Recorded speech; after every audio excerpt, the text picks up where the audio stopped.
Christians in our brothers and sisters in Christ in Libya and also Egypt are being persecuted and killed and ran off their land by the Islamo-fascists.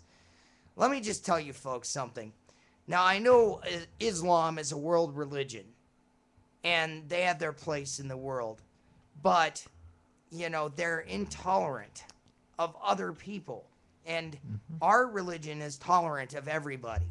You know, we don't care if you believe or not believe. We're not going to sit there and say, okay, we're going to kill you if you don't think this way.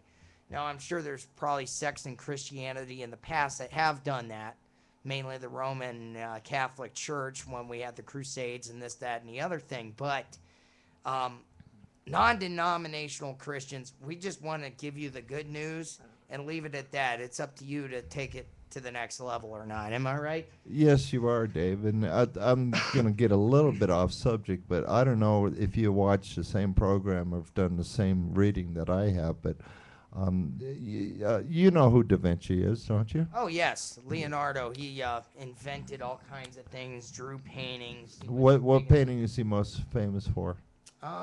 If I can remember, Mona Lisa Yes. is one. He also did the cathedral in Rome. That was Michelangelo. Michelangelo. Okay. He was trying to tell us something because he was afraid of the church at that time. Yeah. Would not accept something that they were ignorant of or that they didn't believe in. So Da Vinci saw things. He saw quite a few things, and he painted his beliefs. It's if you look at the right eye of the Mona Lisa, right. there's a message there. If you look at the background, the different levels of the water on the left to the water on the right, you'll notice that there's an elevation difference there. Yeah. He has spoken to us. He's spoken to the future because the Roman Catholics and the Catholics at that particular time would not accept or allow that kind of thought.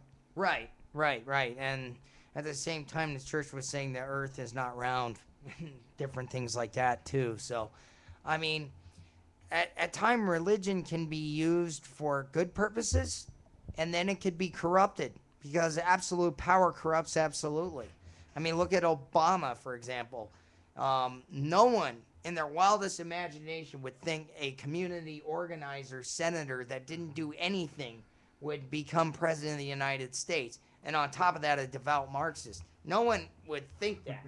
But now look at us. I mean, what's next? I mean, I'm ready to see the Hitler mustache come out on this guy. Just a matter of time. Yeah, I mean, God, what was that when we're all partying on New Year's Eve, getting drunk and going to our New Year's Eve festivals and that, and the other thing. Dean didn't. They passed a law that said that our U.S. military can just net up anybody. And then Obama says, oh, well, I won't use it against our people, but you know damn well he will. But like I said at the beginning of the show, I don't fear you. I don't fear you because I answer to a higher power. The higher power is going to protect me from you vermin. So I'm not afraid. Dean's not afraid either. No. So, it's like, we're doing things for the right reasons. You guys want to corrupt everything and turn it to a mess. And that just doesn't work for us. It doesn't work for 80% of Americans. And I'm sure the 20% of you that drank the Kool-Aid, it works for it. But it doesn't work for us. Oh, David, what's his name? The mass suicide? Oh, Koresh? Yeah. And then Jim Jones? Yeah. Jim Jones, yeah, that's where the Kool-Aid thing came in. But those of you who want to drink the Marxist Kool-Aid, go right on ahead. But it's a real fast route to hell. I'll tell you that much. Because I've seen that. It's like everything they've touched since he's been in office has turned to crap. They go to GM. And they bailed GM out, and they're building these hybrid cars that look like Legos now that'll explode on impact. GE, I'm afraid to ride on planes with GE engines in them. Honestly, it's a phobia I have now. and the electric light bulb, they want to get rid of it because it's not environmentally friendly. When are you people going to understand that this global warming thing's a lie? Yes. I mean, Yes. it is totally a sham. It's a way for them to redistribute wealth throughout the world and to basically set us back into the Stone Age or medieval times. You know, just because the guy attempted to be president and he lost doesn't mean, and he was vice How president. dare you challenge my... Go figure. Yeah, so... You know, in a nutshell, Dave is telling you, you don't have to believe us. We want you to listen to what we say. Mostly what we attempt to say is the Word of God, but we have to deal with life on this earth as it is right now. That's where, thence, shall I say, our opinions. Yeah. Only thing we could do is use Dave's talent, and so I don't know what I'm doing here, but anyway, Dave's talent to continue to tell you at least the way we see it. So please, if we're wrong in your mind, contact the site, and Dave's going to give you the email and tell you where to go. Contact us, talk to us, tell us. We'll discuss it on the show. Yeah, well, you know, unless you're going to come up with an argument like that one guy did on my last 2 shows ago. They said that we were ignorant and stupid, and they couldn't tell me why. And I said, okay, well, obviously, there's no debating you because you're stuck in your mind that we're idiots, but you won't do the research yourself to come up with a logical argument. You see, that's how we settle things in America, is with arguments. And you present your facts, we present ours, and we cross-reference. And that's why I went on the show today and compared the actual Occupy Wall Street demands to my demands. And some of the demands are the same, believe it or not. See eye to eye on reforming the debt and, you know, this, that, and the other thing. But for the most part, they want a communist utopia. I don't want that. You know, Dave, there's something else going on. Is I think it's New Jersey. It might be New York, but what they're using is the retirement fund to pay the retirement debt. Now, that is a Ponzi scheme that's going to end sometime soon. Oh, yeah. You know, the world, as we know it, the Western way, it doesn't matter. When China implodes, there will be no monetary value to anything. Money, hopefully, will not exchange hands. So, therefore, if there's young people listening to us, learn a trade that might be, you may have to build someone a house to supply you for your food. To buy hay for your horse, to pull the cart, to collect wood, to keep you warm, to go to the market that you trade chickens for. And Dave's got a fascination or something about chickens. They tend to blow up or fall off trucks, or they fall off trucks and shuts down Highway 110, which is the most traveled as far as commerce goes in the United States. It goes on the southern side of the whole United States, basically from California to all the way to the East Coast. But, you know, if there's something goes on I-10, it's because this chicken truck fell over, or maybe 10 of them did. So, But the bottom line is, I don't know what the bottom line is. What's my point, Dave? I don't know. You're back on the chicken truck rant. Oh, what I'm saying is, don't believe us. Acknowledge us. That's the only thing we want. Yeah, you know, you could sit, like I said, you could sit here and say I'm a racist schmuck and a numpty.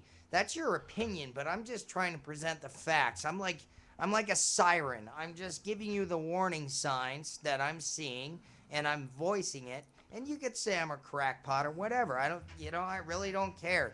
Just don't come and mess with me. That's all I ask. You know, mess with the bull, you get the horns. That's all I got to say about that. You know. Okay. Yeah, he's right. But Dave's going to give you the following information that you need. Please write this down. Use it. Tell your friends. Record this program. Do whatever you want with it. We hope to grow. And it's you don't have to send us money, which we would like, but that's not our purpose here. That's not what we're attempting to do. We want to technically stay on online. We want to technically be able to someday field your phone calls, possibly live, and that's our dream. Oh, yeah. Help us make that reality. So Dave's going to give you the information right now on how to contact us. Well, it's very easy. You can contact us at our email address at kdch710@gmail.com.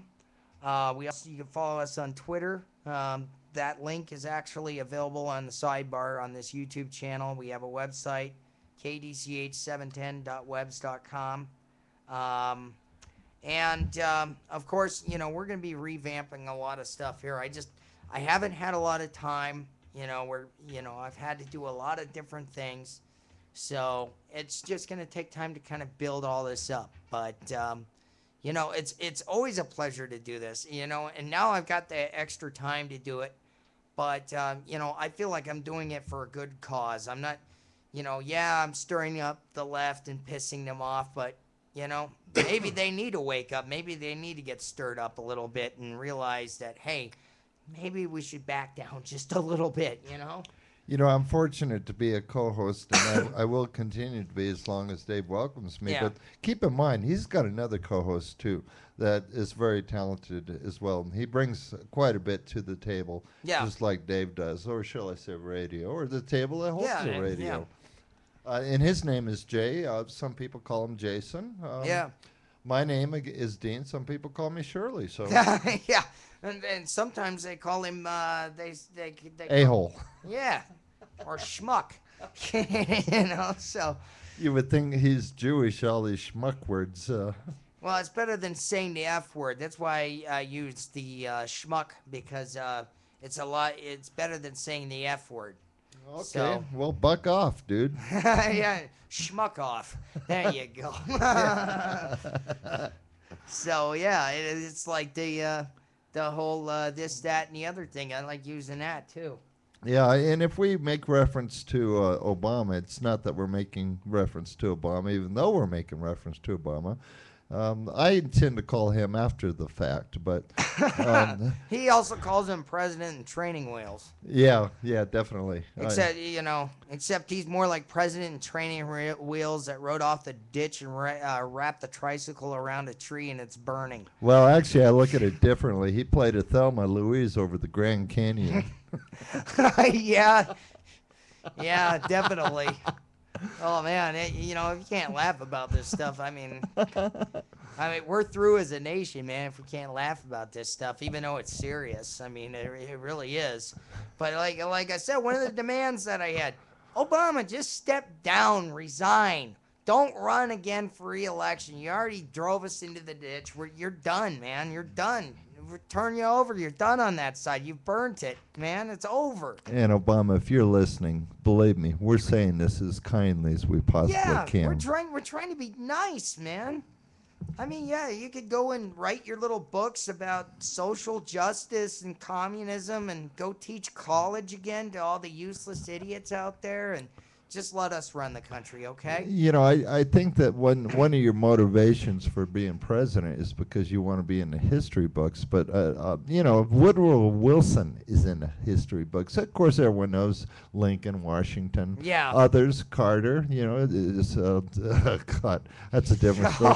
Ford being chased by a rabbit in the water. Go get that. No, Ford was like one of the most accident-prone presidents in history, too. I mean, the fourth stooge. Yeah, I mean, he fell down the steps of Air Force One every time. I saw clips of this, and it's hilarious. And they even made fun of it in some movies. Like, you ever seen The Revenge of the Pink Panther or whatever, where, what's the score? He's watching a football game and falling all over the place. And it just happened to be this time we got somebody that was a little bit, a little big of a dreamer of Marxism, but I guess you go through cycles of it. Well, as much as to Obama's dismay, if that's the correct wording, he will end up in in the dictionary, in excuse me, in the history books. Yeah. But it's not going to be what he thinks it's going to be. It's here again. I thought Woodrow Wilson was the worst president ever. He does get a trophy because, to me, Yeah. he We got to is take the a worst. quick break.